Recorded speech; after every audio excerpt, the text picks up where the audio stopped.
So it's Thursday morning on the 24th of November. I'm here with Reverend Tim Blewett. How are you, Tim? Fine, yeah. Good, good. So this week you've been taking a journey through the vulnerable housing system and stuff like that. How's it been going? It's been good.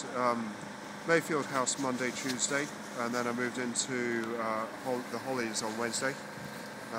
This morning I've been doing a bit of work with one of the Action Trust companies, so I've actually been doing some cleaning this morning and then going on this afternoon or later on to doing some painting with Action Paint.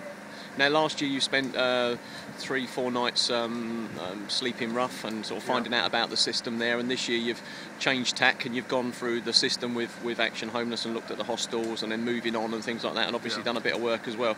Now, from a media point of view, it's the sort of 50 to 51 rough sleepers now in Leicester that's really caught the media's attention. You've done a lot of stuff with ITV Central and BBC Radio Leicester. So what are you doing today?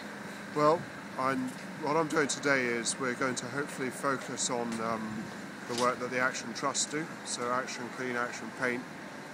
But as a little extra, because I'm connected with the military through the chaplaincy, is that I'm going to be doing a little bit of work with BBC Radio Leicester on the parade for the Lancers. Yeah, because the 9th, 12th Lancers are paraded through the city, and they spring around here. You can see there's lots of barriers everywhere and sort of lots of police, and we've got this big army recruiting thing in the back. I'm rather jealous of their vehicle that's all branded up, actually. I can see a Citizen's Eye vehicle coming like that, you know what I mean? Do you think these kind of things, you know, raising awareness in the media and stuff, certainly at this time now with the economic climate, I remember we talked about this the other day, didn't we, when we did an iPadia, tries to keep it in the public's mind that you're never that far away, are you, from sort of, you know, sofa surfing and stuff like that? It's a thin line between being in a job, having a relationship, having kids, you know, living in your own place and ending up on the streets or ending up sofa surfing or, you know, just falling out really of the whole system.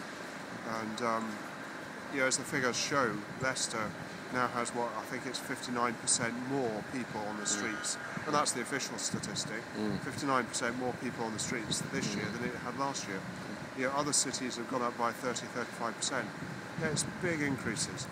And when you look at and talk to the residents of Action Homeless, either at Mayfield House or at the Hollies and stuff like that, what sort of things are you picking up from them about, you know, maybe their own viewpoint of the system? You know, are they institutionalised? Do they ever see themselves being reintegrated in society? I think part of the problem is actually giving people hope, and that's where obviously the Action Trust brand comes in, you know, because there are now 6-8 people who are working, getting paid, that have moved into their own places.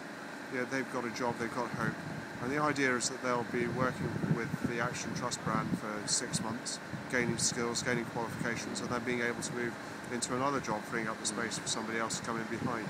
Meanwhile, they're gaining more and more contracts, which again enables more people to work for them in the first place.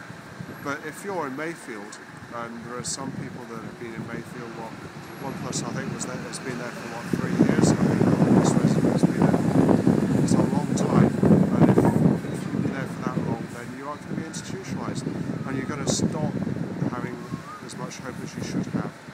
And it's really very, very difficult, and the staff do a fantastic job. It's very, very difficult to get people out of that rut, out of that downward spiral, onto an upward spiral.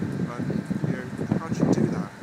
And to do that, you've got to give people value, you've got to give people hope, you've got to show people that actually they can get into their own tenancy, they can get their own job.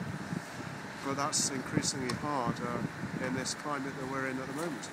Now, one final one, I'll let you get on. It's the AGM tonight for Action Homeless, and obviously, you know, there'll be lots of trustees there and service users and sort of, you know, friends and supporters of Action Homeless. When Rob, the CEO, says to you, right, okay, Tim, give us a couple of minutes about your week and what you found out. I mean, what's the main thing that you think that you've learned or drawn on or found out? I think one of the main things is actually that the social enterprise is definitely one of the parts of the jigsaw, one of the ways forward, getting people into jobs, giving people hope, giving people value. But equally, I think what I'd also want to say is that the staff in Mayfield and Hollies, wherever, are superb. You know, they are caring people who really want to do the best by the service users, by the residents.